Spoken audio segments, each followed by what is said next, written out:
जय श्री राम। परम प्रिय मेरे भाई बहन, आगामी चैत्र नवरात्रि की आप सभी लोगों को बहुत बहुत शुभकामनाएं। माता रानी की और हमारे प्रभु श्री राम जी की कृपा आप सब परिवार पर बनी रहे। इस बार की नवरात्रि बहुत ही विशेष है।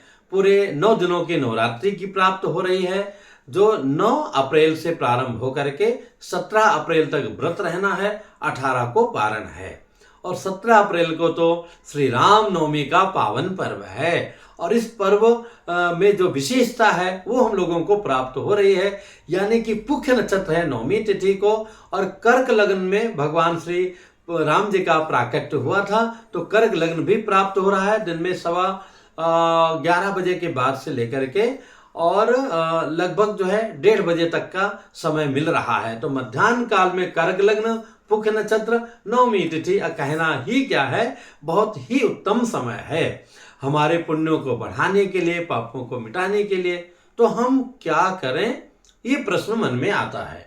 तो जैसे कि माता रानी के जो भक्त जन हैं वो कलश स्थापन करके विधिवत जैसे शारदीय नवरात्रि में करते हैं, उसी प्रकार से माता रानी का स्वयं उपासना करते हैं अथवा आचार्यों पुरोहितों को विला करके नवचंडी सतचंडी जैसे उनके पास सामर्थ्य सुविधा भक्ति होती है वैसा करते हैं, अथवा स्वयं अखंड ज्योति जला के कलश स्थापन करके अथवा केवल ज्योति जला करके पूरे 9 दिनों तक माता रानी का गुणगान भजन संकीर्तन पाठ इत्यादि करते हैं।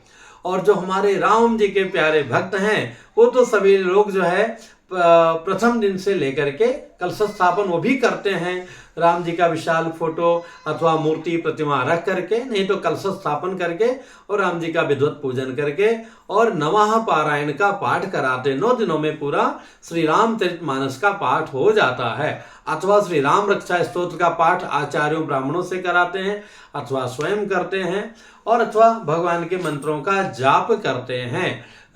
जो भी भक्तजन हैं आचार्यों पुरोहितों को नहीं बुला सकते हैं, वो मेरे माध्यम से भी अगर आप कराना चाहें कि चाहे पाठ कराना है, चाहे जो है जप कराना है या अलग प्रकार की तपस्या करनी है, वो भी हमारे आचार्यों पुरोहितों के द्वारा निश्चित ही आपके नाम गोत्र का संकल्प करके ये हो सकता है। जो मेरे चैनल का नंबर है 7021616365 पर आप कमेंट्स कीजिएगा, तो वहाँ पर हमारे शास्त्री जन आपको अवश्य सहायता करेंगे। आप स्वयं करना चाहें तो जैसे कि बहुत ही उत्तम रहेगा कि 9 दिनों में श्री रामचरितमानस का जो है पाठ है, जिसको नवाह पारायण बोलते हैं, वो पूर्ण कर ले जाएं।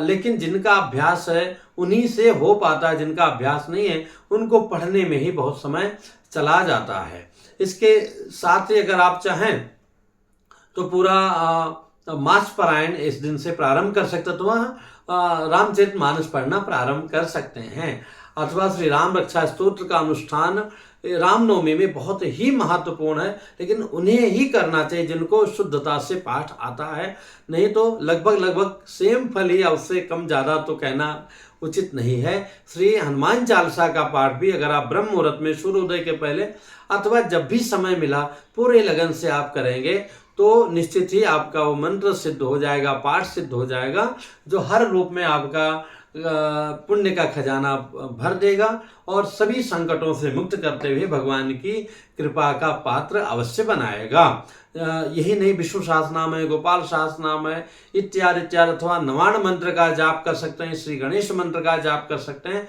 जो प्रमाणिक उपासना है उन्हें ही हमें करना चाहिए, और कुछ भी नहीं कर सकते हैं तो कीर्तन अथवा भगवान के जो सबसे सरल राम नाम है उसका तो जाप हम सभी लोग कर ही सकते हैं। तो करना आवश्यक है। ये भी नहीं कर सकते तो कम से कम पूरे 9 दिनों तक पवित्रता से रहें, शुद्धता से रहें, बाहर की चीज़ों को अवॉइड करें, ना खाएं पिएं, जो प्रेम पूर्वक अपने घर का बना है उसे ही ग्रहण करें बिना लहसुन प्याज का। और अगर व्रत का पालन कर सकते हैं, जैसे कि एक समय पूरी तरह से जो है फलाहार लिया, बाकी समय वैसे रहा, अथवा केवल फल खा के रह गए, क्योंकि ये जो साबूदाने की खिचड़ी है, राजगिरे का आटा है, कुट्टू आजकल बड़ा मिलावटी आता है, बड़ा वो आता है, फिर घृत अच्छा मिलना कठिन होता है। तो इस सब में भैया हो फल मुझे सबसे उपयुक्त लगता है, फल ले लीजिए, दूध ले लीजिए और वो ग्रहण करके रहिए।